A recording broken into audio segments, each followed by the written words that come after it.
Good afternoon, everyone. My name is Kanuck. I'm one of the co-chairs of CyFy, and I will be substitute chairing this session because we unfortunately will not have the assistance of Shailesh Kumar from Reliance. Other obligations have taken him away. We're about to start 3 sessions on the fascinating topic of artificial intelligence. We'll be covering its tactical applications, some of its ethical concerns here in this panel. This first one is probably going to serve more as a framing and the real thought piece for the 2 that will follow, and I'm delighted to have with us a very experienced and diverse panel of perspectives. We have Wolfram von Heynitz, the head of Germany's Cyber Policy Coordination Staff in their Ministry of Foreign Affairs. He's second to my right. Immediately to my right, Sarah Mooney, head of Science and Innovation India, Regional Director for India and the Middle East and Africa of the British High Commission here in New Delhi. To Wolfram's right, we have Vidushi Marda, who's the Digital Program Officer for Article 19. To her right is Chor Pharn Lee, Principal Strategist of the Strategy Group in the Singaporean Prime Minister's Office. And to the far end of my right is Bhairav Acharya, Public Policy Manager for Facebook.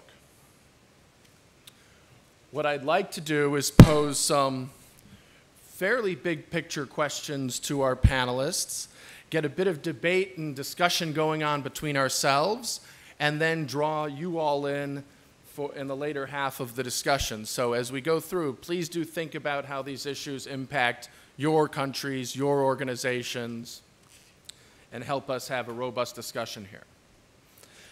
So panel, I want to start us off strongly and with a big critical question. We've talked a little bit in preparation for this about, can ethics be legislated into intelligent platforms, or are they simply a function of technological design? Vidushi, can you get us started on that and give us a sense of how to think about this? Yeah, thanks. I'm happy to. So the question assumes, the question has an or in it, which assumes that either we legislate or we have it be part of technological systems. My answer is actually both, and then some. So I think ethics should and can be legislated into intelligent platforms through policy and through law. I think they're already a function of technological design, and I think I have a bit of time, so I'd like to talk us through where and how we embed ethics into AI systems at present. So it's not something that's going to happen in the future, it's already happening. So most of what we call AI today is actually machine learning, which is a process of developing models of process through learning by data, right? So you have large amounts of data, we push that data through machine learning systems, and based on what the system learns from data, we then have applications. But I think there are a lot of ethical questions that start before we even get to the data set. So the first question we ask is, what is the problem we're trying to solve? Right? So why use machine learning in the first place? Like, do we want efficiency? Do we want to make something fair? How do we want to go about that?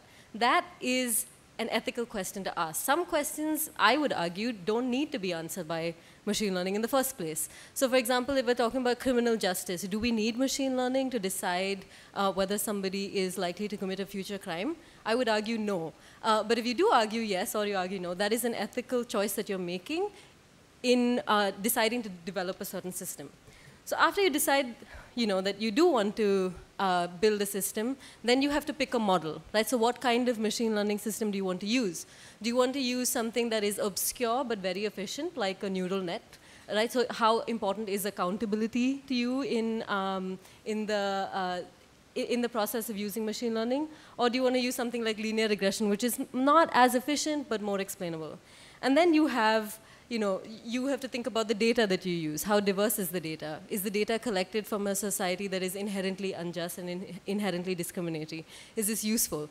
So all of these are actually ethical questions that we need to reckon with at the time of developing policy and are already reckoned with at the time of developing these systems.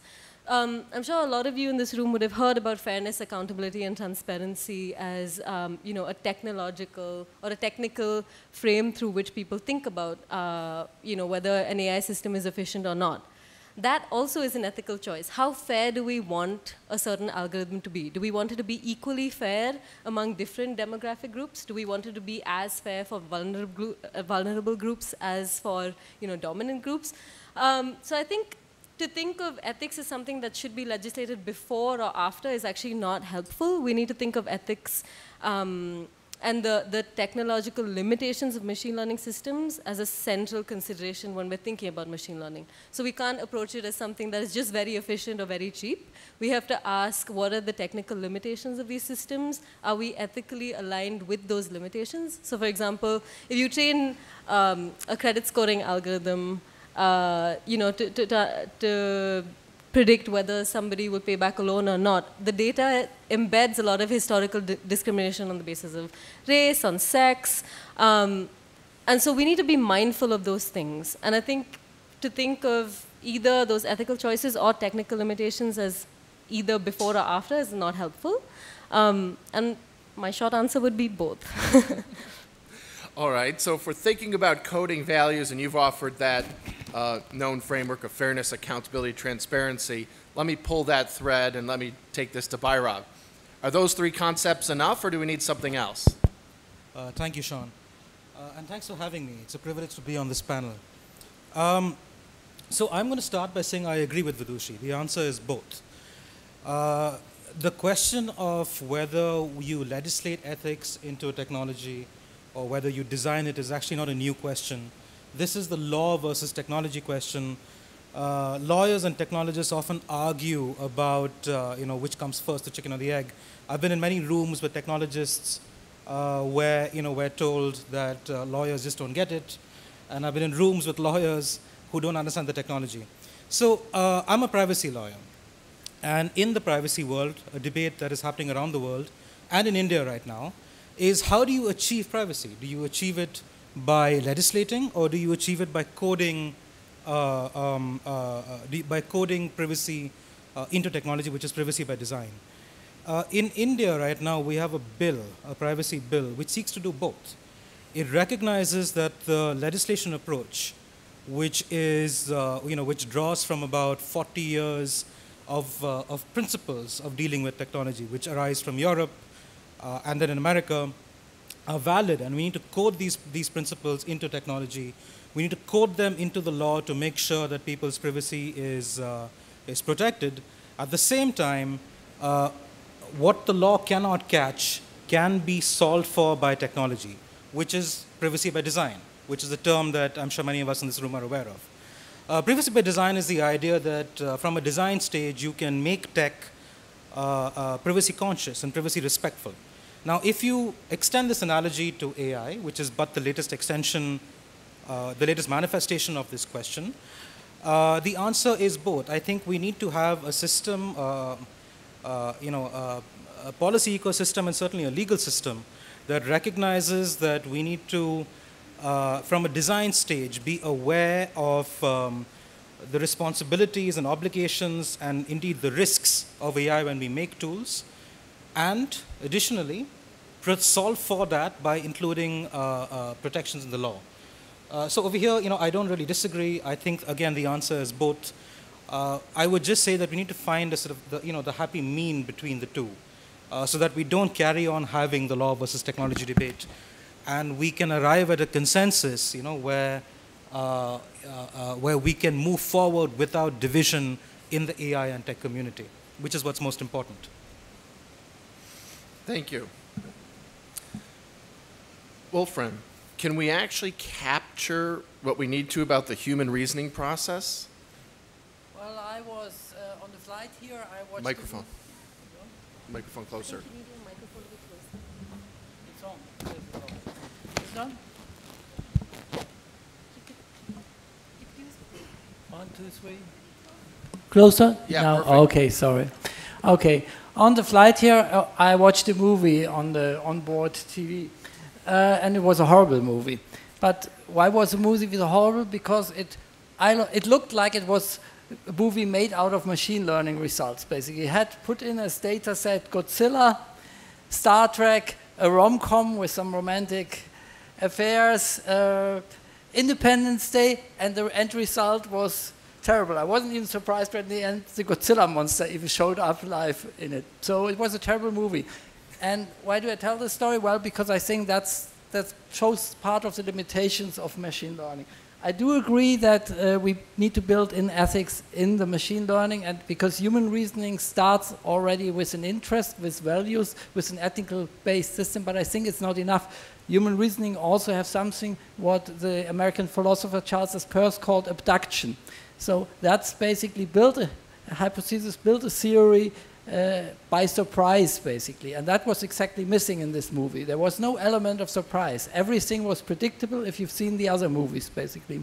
This element of surprise, I think it's deeply human, and when we have three kinds of logical reasoning, we have the deductive reasoning, that's basically algorithms. We have inductive reasoning or inductive learning, that's machine learning. But we still have to solve how we implement abductive reasoning, basically. Put in an element of surprise, of developing new theories into machine learning. Thank you. I think we're pulling some interesting threads here. I liked Vidushi's opening comment that, you know, we're talking about machine learning and expert systems, not a full-fledged artificial intelligence capacity. We've mentioned fairness, accountability, and transparency. I think we've now also added efficiency and then the logical reasoning concept of abduction, which is actually the way we go about the scientific method in reasoning and research. But the issues we're dealing with, we can't even decide, you know, between the law and the technology aspect. But that problem would be easier, still unsolvable probably, but less complicated if the situation were static. What we're actually dealing with is a complex, dynamic evolution of these capabilities.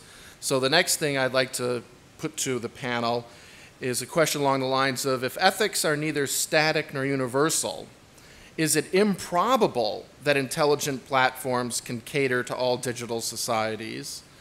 And are we talking about normative issues or concrete legal rules? How can we deal with this dynamic environment? So maybe Chor, can I go to you for some thoughts in this area? All right. Can you all hear me? Yes. Okay. Hi. Thanks. Thank you. So some thoughts first.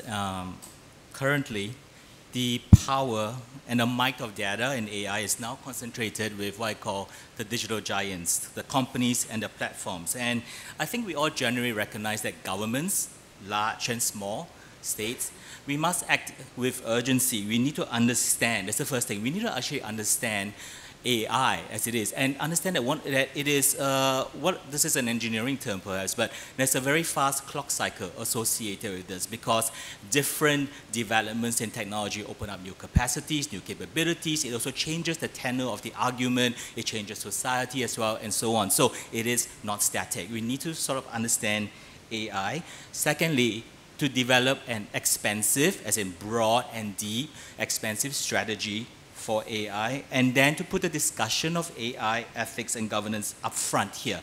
Now, I've heard in the past day and half a day today, a lot of talk about regulation, at least that's the role of government, but I want to maybe bring a Singapore perspective here, that the government is not just a regulator, the government can also be a practitioner of AI. So let me explain from a Singaporean perspective. All right, so Singapore's quite well placed to contribute to quite a few of these global discussions. We have put in significant investments into AI.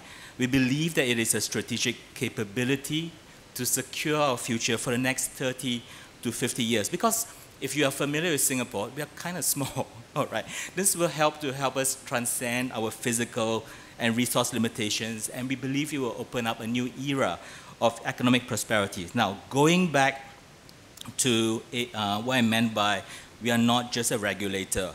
All right, we are starting to build in-house capability via GovTech. Now, GovTech is a government technology agency. The idea is you want to understand the latest developments in AI so that you are a smart buyer. And in a way is to reinvigorate the civil service with an engineering culture, a big data culture, and AI culture. So currently, every department of government has to implement one significant AI project every year. All right. So, for example, and this is fairly recent, so the MAS is implementing AI to help identify systemic financial fraud. The Ministry of the National Environment Agency is implementing AI to help, and this is kind of funny, very peculiar to us, to help sort male and female mosquitoes, all right, for Aedes, so as to prevent dengue outbreak, for example. So what I'm trying to say is, governments can play a far larger and more meaningful role outside of just regulation. Not just regulation, but actual practitioners. Why is this so? All right, first thing is we can balance, as a policymaker who's also an engineer, all right, you can also balance both a practitioner and a regulator viewpoint. Secondly, you can start to engage with the industry. You can start to engage with research centers. And I can talk a little bit more about what Singapore is doing there, but the idea is you can bring many different parts, regulation, engineering, government service delivery to the table. Thank you. Sarah, you're with the British High Commission. Can you shed more light on this for us from that government perspective? Thank you. That better? Closer? Perfect. Okay. Fundamentally, I think we're in a position now where the needs, the regulatory needs around AI are going to evolve incredibly quickly, but they will be almost unrecognizable in 5 years' time to where they are today. I say that because if you think about the three things which are necessary for the explosion of AI are new and large data sets. And if you look at India alone, you think of what GST and Aadhaar are bringing on board in terms of data sets. I mean, these are some of the largest data sets that have ever been created in the world. Second is the expertise to actually mine and understand that data. And we know the huge increase in computer engineering and scientists that are now graduating. And the third thing we need is the availability of the supercomputing capacity, and that is growing exponentially globally. So the tiny amount of AI that we're currently dealing with will be microscopic within 5 or 6 years. And so the regulatory needs around that will need to change quite a lot.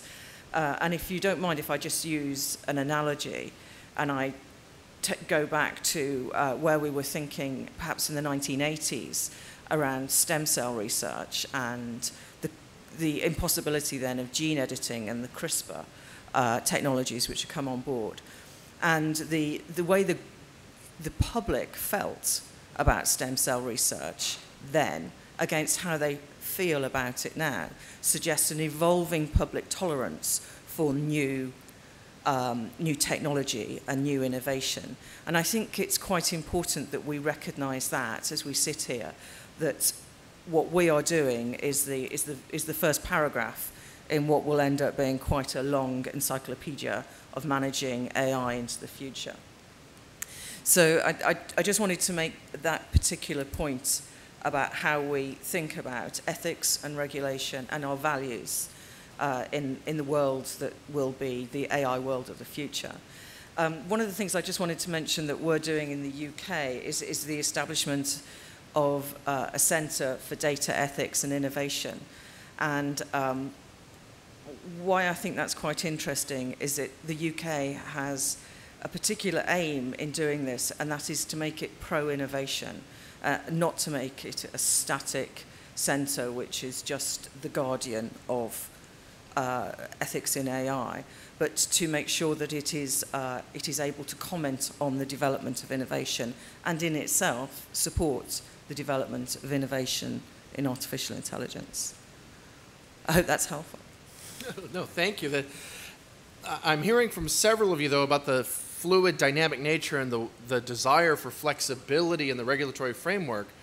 But at the end of the day, are normative concepts going to be enough, or do we actually need legal rules? Can I open that up to the broader panel, and you both are welcome to come back in. But maybe Vairav and then Wolfram and anyone else who wants. Right, thanks. This is an interesting question, the one that you asked just before this on ethics. The question presumes that ethics aren't universal, and I don't know if that's true. I think first-order ethics are universal. So, for example, if you look at the development of AI, for example, so for instance, President Kennedy, John F. Kennedy, was asked in the 1960s if he would convene a conference on robotics and ethics, because over there the question was whether AI and robots would cause people to lose jobs. In the 80s, coming back to what Sarah was saying, in addition to stem cell research, we were talking about the kind of technologies or the kind of applications where AI could be used. An example of an ethic that of a value, let's say, that is now, I believe, universal, is the idea of diversity. If you look across this room, this is a very diverse room. We wouldn't be sitting in this room if we were having this conversation 40 years ago. But yet, the need for diversity in decision-making, the need for diversity in power is now a universal ethic. I believe a first-order universal ethic.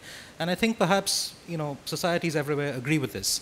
So, if the question is, can first-order ethics, can universal ethics be implemented across the board, I certainly think so. From an industry perspective, for example, those of you who use, who are active on social media, does anyone in this room have an online avatar, a social media avatar? So, for example, do you have, a virtual reality chat avatar, for example? I'm using the Indian way of pronouncing avatar. Nobody? Avatar is on social media. Come on, someone has to.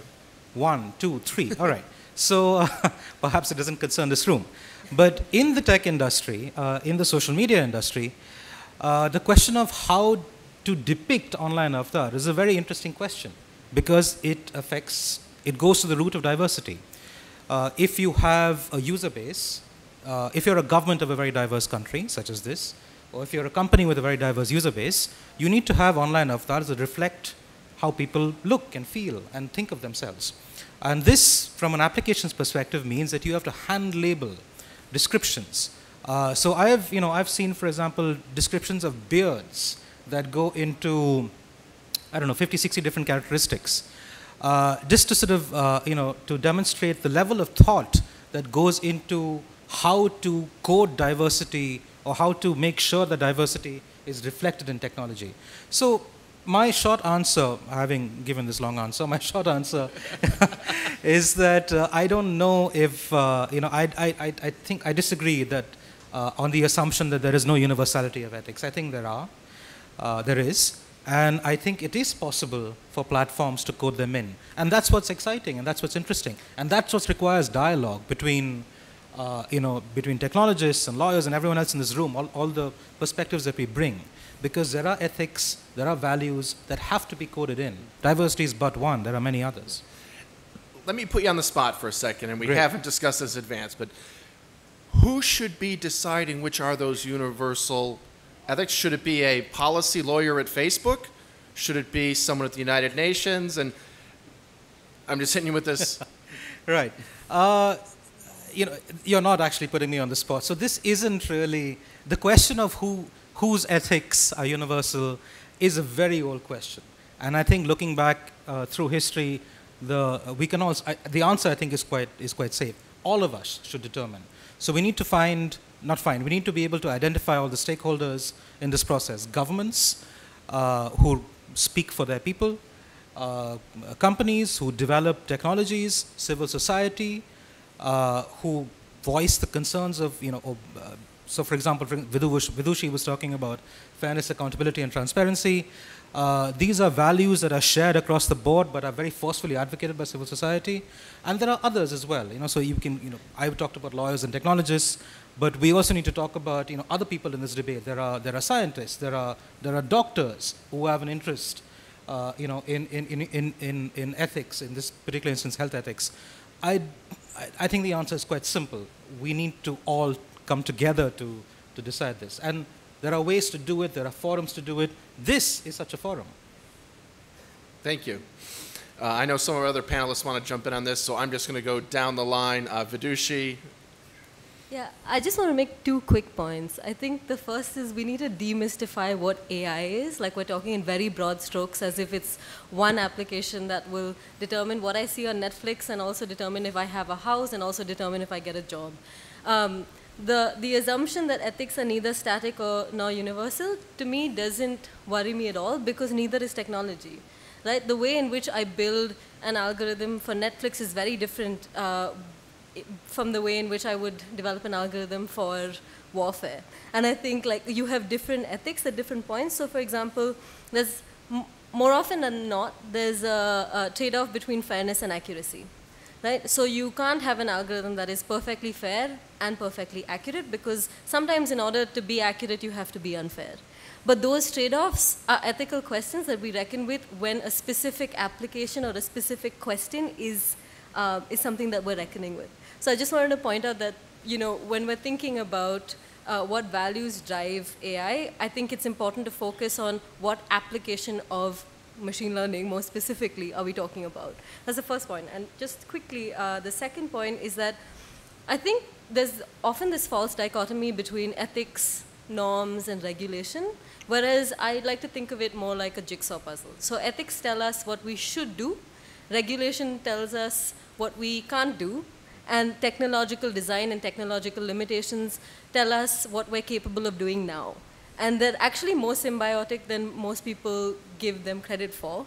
And I don't think that you know, asking a question of whether ethics or regulation should guide us is a useful one. I think if, again, going back to the specific application that we're talking about, we ask what ethics are at play, what existing regulation is already there, and whether you know, machine learning techniques and data that we have now are capable of answering that question. I think it's important to be more specific when we're asking this particular type of question. So I want to pull on that word specific. Okay, we're making this sound like there's a bright, positive future, which hopefully there is, yet there are going to be hard cases that are going to have to be decided in reality. Does concrete law play into this, and what kind of specificity is required? To Vidushi and then also to Wolfram, because I know he has thoughts on this. I don't know if I gave off the impression that I'm very positive, because I'm really not. I think when we're talking about regulations, often what we overlook are existing regulations are already in play. For example, in India, we're now looking at sectoral challenges to specific AI applications, from manufacturing to fintech to national security, etc. One question that we're not asking is, how does AI pose challenges to existing regulation? You know, there's often this rush to move towards an AI policy or a new standard, but we already have legal norms and legal regulation in place. So I think that's something that is often overlooked and shouldn't be. I think Vidushi and I agree very much on that. I also agree on the puzzle example, but you have to be careful if one piece of the puzzle becomes too big, basically the ethical standards, then the other one doesn't fit anymore. And for me, the relationship between ethical standards and laws is basically we need both, but we should be aware that the ethical standards should not replace laws and never can replace laws. But I found it very interesting what you said last, basically that we have laws existing there, and I think that's also the case with relation to AI. If you look at two core problems of AI, like a biased database or the intransparency in responsibility as two core problems, ethical problems in AI, you already have legislation there in place. On the transparency, on the responsibility, basically it's up to courts to decide who's responsible on basis of laws that exist for other areas of human interaction. On the question of biased database, we have the European data regulation, as mentioned several times during this, this conference here, which actually also applies to the use of data for purposes of AI. I was a little bit disappointed when I heard the announcement for the new EU AI strategy that the Commission only talked about ethical guidelines for AI. That for me looks like a step back, but we have to see what comes out. The German AI strategy, which will come out at the end of the year, will ask probably for a strong legal framework for data usage and data mining, and I think that's also what we need on a more international basis. We also have a lot of efforts, like the Council of Europe actually does a lot, has a commission on how basically what do human rights mean in the sector of AI? You have the Toronto Declaration, which tackles that question. The Council of Europe is particularly interested because the European Court of Human Rights is associated to it. So we will see whatever comes out, how human rights apply actually in the field of AI, and that will be then implemented through the European Courts of Human Rights. So there is a lot going on, there is a lot there. We don't have to start from scratch, but we need also the ethical discussion to further develop because the technology is developing so fast and we have to basically cope with that. Sarah? Yes, just a couple of points on that. As mentioned by my colleague, I think we all clearly have a really important role to play in building the ethical foundation that we'll go forward with. And one of the things we're doing in the UK is we actually have a public consultation at play around what our Centre for Ethics in Data and AI will do, and that will continue to inform how we approach. Also, I think picking up from Wolfgang, and that is that the importance of the individual in this is clearly paramount, and so one way perhaps we could look at this is the future of the individual in this world and safeguarding the individual's data and the individual's person as we progress. And I think that is clearly one angle that should be front and centre in our approach. There's also safeguarding our environment, and there should be, if you like, an advocate for the environment always on when we're considering the future of AI and ethics. Thank you. I like the idea that you're bringing in some of those other public policy topics, because that's going to bring me to the last large question I wanted to pose to the panel about the market. If markets themselves have struggled to accommodate diversity, how can AI, as a market-driven technology itself, capture some of these public policy objectives? And I know Bhairav mentioned diversity as a first-order norm, so that's certainly, I'd like to address that. Can the market approach capture that importance of diversity in the AI, but also then take us down the road of other public goods or public policy objectives? How can we get to where we need to be? Chor, can I invite you to start us off on this one? Yes, thanks. I think the first thing I mentioned when I started was the power and might of data in AI is concentrated with companies and platforms. And actually, if you think about it, right, is that really the kind of world that we want? That is just that, how would I put it actually? That we want a multilateral world. I think generally a lot of people agree. We want a multilateral world when it comes to global technology advancements. But what we are seeing is an arms race in terms of acquisition of AI talent. AI talent is extraordinarily rare, okay? Arms race in terms of AI talent acquired and AI companies, and we know where they tend to be. They tend to be clustered in China. They tend to be clustered in the Bay Area right now. Now, it cannot be that only nations, and here I'm talking about the market clearance, right? Nations with the most resources make the decisions on where we're heading, and then hence global AI ethics and global norms. What are the alternatives out there? So maybe just two naughty questions, I would say. All right, if one had the ability to, say, start from scratch, what is the type of civil service or bureaucracy or policymakers, all right, that are fit to tackle the problems of the 21st century here?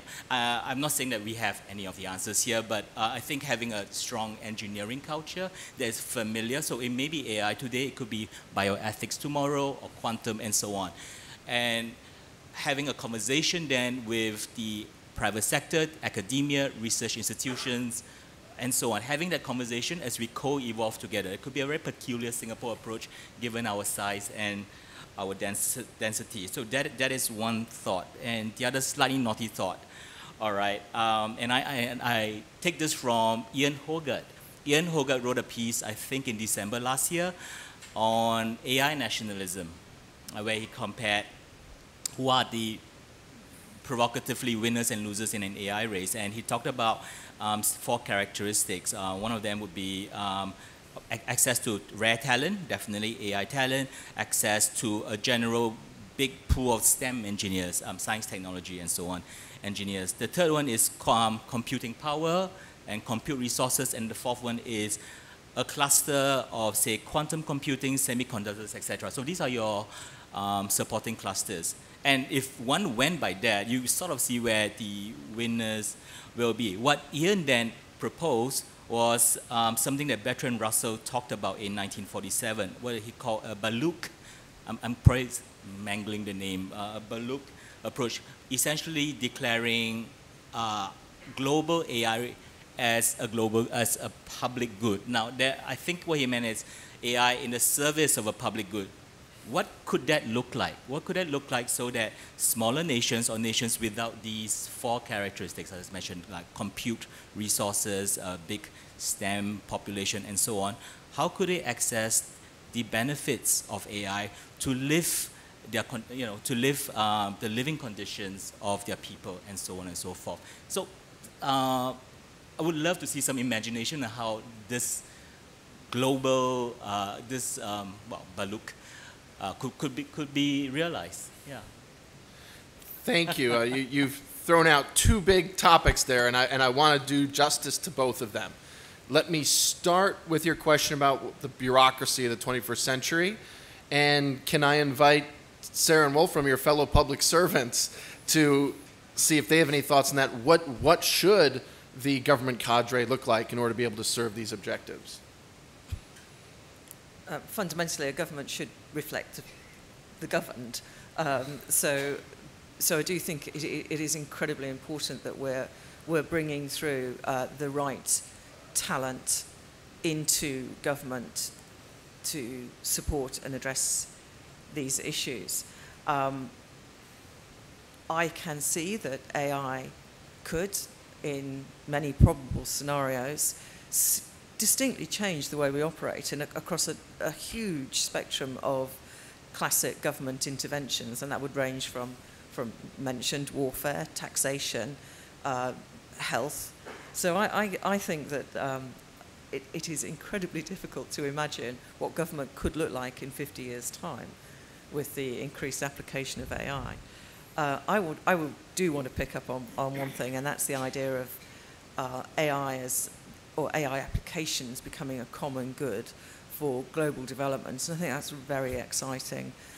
Already we're seeing some distinct sharing of, for example, satellite data, which will enable countries to build coastal resilience against flooding, which will enable farmers to make better decisions on the use of particular seeds they're using on their land, or on how they can irrigate. And this is sharing, and this is becoming increasingly a common good, and that's obviously a highly desirable aim. Also in terms of sharing, I'd like to mention an initiative that was announced by Prime Minister Modi and Prime Minister May in April this year, where they announced a tech partnership between the UK and India. And the whole idea there is to try and bring together these clusters of excellence, and AI is one of the named clusters, these clusters of excellence to share the technology and talent and development and share innovation challenges within those clusters. So I do think there is a movement, and often a community-led movement, to push out this exciting technology and opportunity globally. There's just a lot more we should be doing. Thank you. And I'm just going to go down the line because I know a lot of you have thoughts on this. So we'll go to Wolfram for civil service and the public good notion, please. Just a very short answer. Governments can do their homework. Basically, they can do what they always do and what they should do. They should basically legislate and support initiatives that set the basics right at home. Basically, if you want to share data, as example, globally, as a global public good, to foster global public goods, you first have to make sure who owns that good basically at home. How do you protect the privacy of those involved? How do you make the communication network safe and secure? So if you do those things, then I'm happy to talk about initiatives to make it more or put it more in the use for the global public goods. And I think there are initiatives already in the talks before. We just mentioned like tsunami warning as an example. That depends already on applications that are done in a global effort. It's relatively easy, I think, to convene nations, countries, people, if you have a purpose that is so obviously good and in the good purpose for everybody, like a tsunami warning as an example. It's much more difficult to find difficult solutions to the hardcore issues like security, privacy protection, and responsibility. Vidushi. I just want to make a couple of points following things I've heard so far. So around 22 governments, to the best of my knowledge, have had AI task forces or AI policies. And what's really interesting is that very often the technical limitations of AI aren't discussed at all in these documents. And ethical considerations like privacy and freedom of expression, with the exception of 2 governments, are always like retrospective.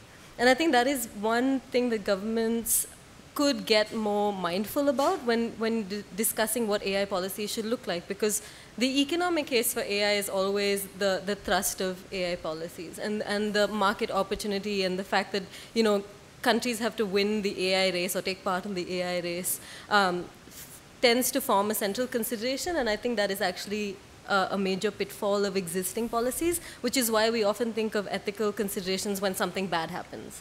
But if we thought about it at the time of designing systems, then it would actually be much more efficient, but also have less, terrible societal consequences. The second point that I wanted to make was, I think there was a question about how can we make policy better, or something along those lines. And I work in many technical standard-setting bodies like the IEEE and the IETF.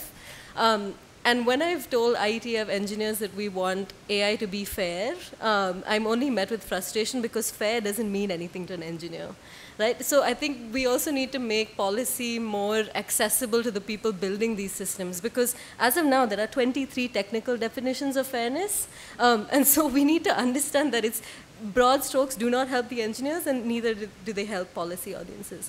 And my last point is that when the fact that AI systems function in societies that have struggled with diversity, again, doesn't worry me so much, because they function at scale where they are forced to confront diversity. So for example, Google's search algorithm a 1.5 years ago characterized an African-American woman as a gorilla. And the problem with that was that the training data for that particular algorithm just wasn't diverse enough. And the company was forced to, by design, make sure that they embed diversity considerations in a meaningful way because of the sheer scale. So I think we also have to think about markets as something that drives demand, but when the market is your entire world, it's not ideal, but I think there are ways in which we compel companies to look at diversity as something that is a strength and not a retrospective consideration. So I want to give both Chor and Bhairav a chance to weigh in, and as we finish our thoughts on this question, let me add a little focus to it as well. How serious is the time pressure we're focusing on? Do we get to have the luxury of a wait and see and evolve and learn from our mistakes? Or is there a moment of criticality where we have to get it right from the beginning because we wouldn't be able to go back? Right. So before I answer that, I just want to make 2 quick points, building off what the panel has been talking about. The first is the idea and the claim in the question that AI is market-driven. Now, this is, of course, undeniable. But we shouldn't forget that, like the internet, AI first came out of university research centers. It first came out of governments. And still does. So for example, right now there are many governments around the world that actively seek to harness AI for various, purposes. The colleague Chor represents Singapore government, which has a fantastic Smart Nation program, which seeks to use AI for the purposes of government. So the idea that AI must only serve a market purpose is, I don't think, entirely accurate. The second point is the question of, again, the question of diversity. Over here, I invite you to think of diversity as equity. If the issue is that the benefits of technology are not felt by a diverse population around the world, or in a country, or in a city, or in a room, then the question becomes one of equity and parity. And the way to answer this, the way to solve for this, is to ensure that whatever you build takes into account the principle of data parity. So, for example, Sarah talked about using AI for natural disasters. This is a good example. I think you were talking about Kerala, if I'm not mistaken. So this is an example of where you can use diverse data sets to directly alleviate, to directly affect a social good. So in the event that there are natural disasters, so there are natural disasters around the world, the way in which technology responds to them can be used as a training model to develop appropriate governmental responses in other parts of the world. This is an example of where the issue of parity, or the lack of parity thereof, can be used to, to make this technology better and to address the question of diversity. Finally, coming to your point, Sean, on time, there are no clear answers here. The question of which comes first. Do you code safety into the design? Do you hard code safety into the design, or do you do post-design checks? I think the answer is both. I think this is how AI regulation across the world has ultimately settled. We need to code fairness, accountability, and transparency into the products that we build, into the tools and solutions that governments use. But we also need to make sure that these tools and solutions and these products are vetted after they are implemented. They go through periodic review, that they are constantly monitored to make sure that there is no discriminatory bias. There are many ways to do this, and there is no hard and fast answer via, one possible way to do it is through an audit, the other way to do it is through being transparent and accountable.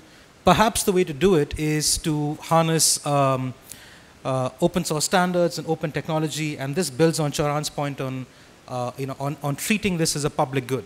If you see technology as serving a public good, then perhaps the way to achieve that public good is to be more transparent about the tools that you're using to get there. The short answer or the long answer to your question. No, thank you very much. Great insights from all the panel. Chor, I'll give you a last word if you want it on your own question, and then we'll go to the audience for some of their insights. Why don't I, one of the benefits of being a futurist, or the fun part, is actually to look at history. So I think there was a book written by Mr. Nye from MIT Press on the electrification of American society, or electrifying American society. That was the title of the book. So he looked at an era between 1880 to 1915. All right, and why I'm using electricity is because often it is compared, AI is compared to it. Right? It is a transformative utility and so on and so forth. But if you look at how electricity, when it came about on the scene, the first thing was people saw, oh, what's the first thing we could do? Let's light up. And there were towns that were completely lit up at night, and people would go out in their carriages and just spend time out there, all right, basking in an artificial moon, so to speak. And that is almost like a very simple derivative, like first use of that. And in many ways, I compare that to what we have today, ANI, artificial narrow intelligence. I was actually trained as a neural network engineer, so a lot of the algorithms, etc., have been around for decades. It's just that now we have computing resources, we have a lot more data, so we can get on with it a bit. So it's not new in that sense, but it's almost like your first cut sort of application. But I think going back to electrifying America, where it got interesting were what I call unexpected applications that transform American cities and suburbs, and it was the trolley. The American trolley, I don't know the date. I think it's 1903, 1904, so forgive me if I don't remember the actual date. And what did American trolleys do? So they created, so people were able to go to work that was more than 5 miles away, because previously they had to go on horses. Horses wouldn't go more than 5 miles before they got really tired. So you could go really far for work. And then the idea of suburbs came about, and there was a Victorian idea of going back to nature. previously, people also had houses where they would have servant quarters and so on. That also changed. Meaning that there were a lot more appliances that started coming in, and you didn't have so many houses, new houses with servants' quarters. There was also a regenderizing of roles. So roles that men would have, now that if you've invented appliance powered by electricity, it quickly became women's jobs all of a sudden. So women started taking on a lot more of these things. Okay, what I'm trying to say here is it is hard to maybe foresee how society changes. If I was here, sitting here in 1880, I may not have been able to say how new cities, new suburbs, an idea of being close to nature, regenderization of roles, and so on would have occurred. I think we are at the cusp, I would say. We are just at ANI right now. There are these developments and changes coming ahead. We need actually not just government to have the capacity and capability to understand, not just to regulate, but also as a doer, but together with academia, with industry, with poets, with society, to understand and talk about it. Because one of the things that people don't realize is electricity was only declared as a public utility, I think, in 1947 or 48 by Lyndon Johnson. And before that, you had cities with electricity having first world living standards. But outside, 3-4 miles away, all right, they were close to third world standards. I think those mainly in the southern part of the United States. That I'm trying to say is that is also a present danger. I know I'm running out of time. You're giving me that look, but thanks. No, I think your historical example is very relevant, and it speaks to what Sarah was talking about, and not even being able to predict the very near future. We are coming close to time. We have a couple minutes left. I would like to invite 2 or 3 comments from the audience if people have thoughts on this. We have microphones on the side. We're only going to be able to take a couple, so please be courteous in the length of your intervention.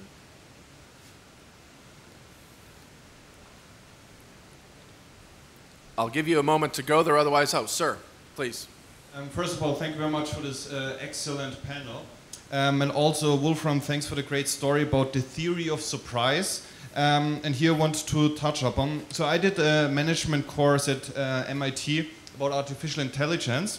And they ask us 2 simple questions, but I think they're not easy to answer. So I would like to get your thoughts on it. Question number 1 is the following. If you would have analyzed my CV until I was 16 years old, the prediction would be either that I will be in jail or kicked out of high school. Only with the very small marginal error, I would be successful.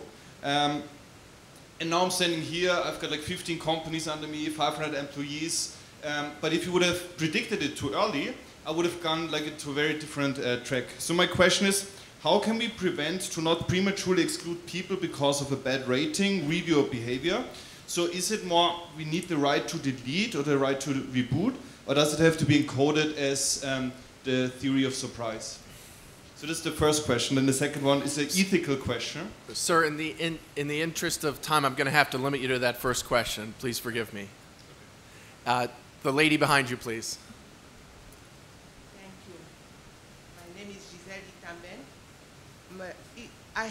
My question is there a real conversation going on between engineers and policymakers?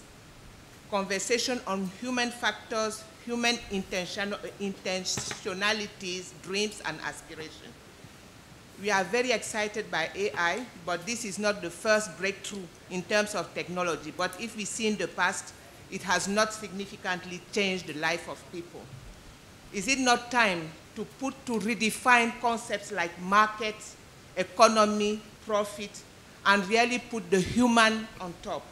And lastly, as women, one of the huge burdens on women around the world is the unpaid labor. Is it not time to really see how this really free the women? Thank you. Thank you. And third intervention from the gentleman. I just wanted to understand that from a regulatory perspective, how do regulators determine whether algorithms are following, have fairness and accountability, because most algorithms can't be seen by them? Thank you. All right, 3 diverse questions. I'm going to give each of our panelists about 30 seconds. We'll start with Bhairav at the end and address any or all that you think are relevant or not relevant, speak to your expertise. We have the question about premature judgment and misjudging things too early. We have the question about engineering and policy analysis focusing on the human approach and specifically the women's issue. And then the last question about accountability of algorithms. So please, final thoughts. Sure, Byron. and I'll try to be quick. So to the question on bad judgment, I believe, to the gentleman here, I think at a basic level we ought to understand that technology cannot solve the failures of the human race. What we can do, which we already do offline, is try to protect for those failures. So where humans fail, we have legal systems, we have societal norms, and so on, and those same principles must apply to technology. So in the situation that you described, I think one way to deal with it would be to more critically look at the issue of consequential decision making. You talked about, if I understood you correctly, I think you were saying that if an artificial moral agent were looking at your CV when you were 16 years old, it would predict that you would not be the successful person that you are. My answer to that would be that it is not the business of an artificial moral agent to be looking at your CV when you're 16 years old, because I don't think that technology is the appropriate application to that particular, to that scenario. So for example, Vidushi was saying that in the criminal justice system, there are some applications where AI need not be applied. And this is certainly the case. What we're describing over here is technological determinism. There are some situations where tech need not be applied. And so that's my short answer to you. Where there is a consequential decision to be made, which can be made by a human, there is no need to apply that technology. And if it is applied, the same principles, the same safeguards that apply to human failures equally apply to technological failures. And I believe that is being coded into the law. And I just want to quickly, do I have time? No, in fact. No, I think I'm going to let each of the other panelists pick one of the questions they want to respond to. But again, please be concise. Sure. All right, then let me talk about the one about, is there a real conversation between engineers and policymakers? And I will use the Singaporean example. I'm more familiar with that. Let me just cite 3 examples how that's happening. So in the Singapore Management University School of Law, we just opened last week a Center for Artificial Intelligence and Data Governance. It is just launched, and it is to do research on ethics, governance of Singapore-specific AI developments. And I think this portion is interesting and important because issues are peculiar to each society and each society's different environment, different background, different context. All right, one needs to contextualize the discussion on governance and ethics. The second is we form an advisory council on the ethical use of AI and data. Then this is to support broader discussions internationally. So taking what we are doing here and then comparing it and learning from best practices globally.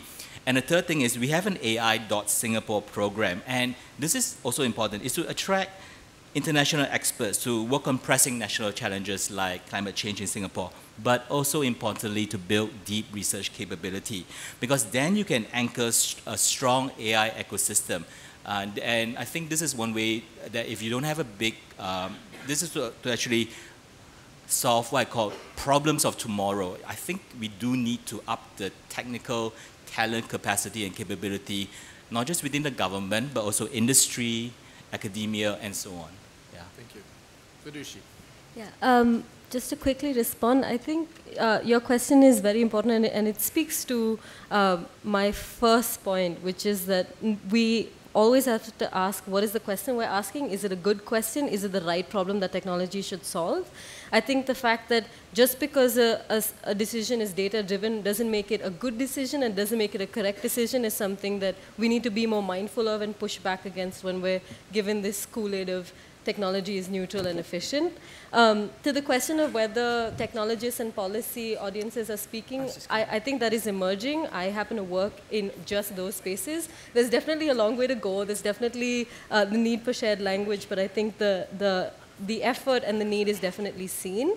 And lastly, to Nikhil's question about how governments understand transparency, especially when they can't see the algorithms, I think the problem is often that algorithms aren't questioned before they reach actual societies. So transparency of use, the fact that an algorithm is at play is often not known.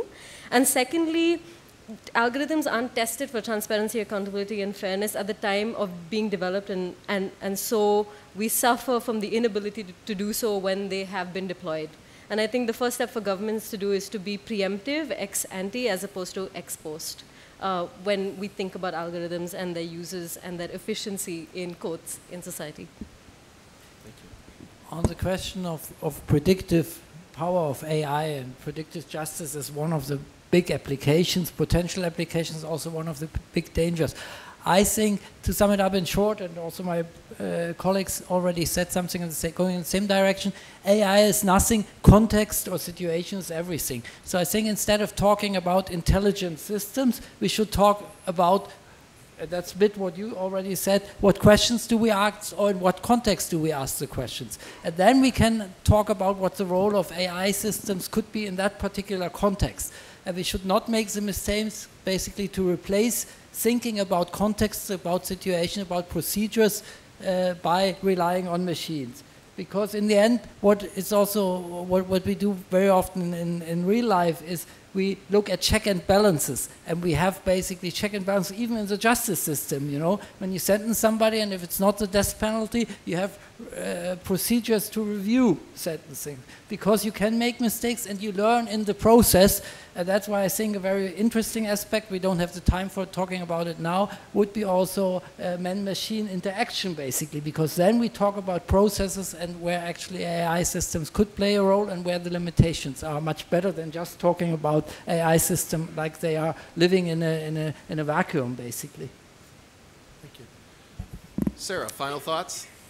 Yes, just to pick up on the question about the human impact of AI that the lady asked, and it strikes me that actually we need to do something which we've not addressed yet, and that we should be talking about artificial intelligence, its applications, its failures, its dangers, from very early age. This should become part of our education programs, because only then will we be able to stop ourselves reviewing someone's CV at 16 and deciding whether to send them straight to the local penitentiary or maybe to college. You know, we need to actually be much more alert from a much earlier age. I said before, what AI is doing is compressing time at a rate which we've never encountered before in human history. So the potential dangers are there. We need to alert our children to them and the opportunities. Thank you very much. And I think you're going to hear a little bit about some of those dangers in the next 2 AI sessions. So with that, please join me in thanking our panelists for their thoughts and the questions from the audience.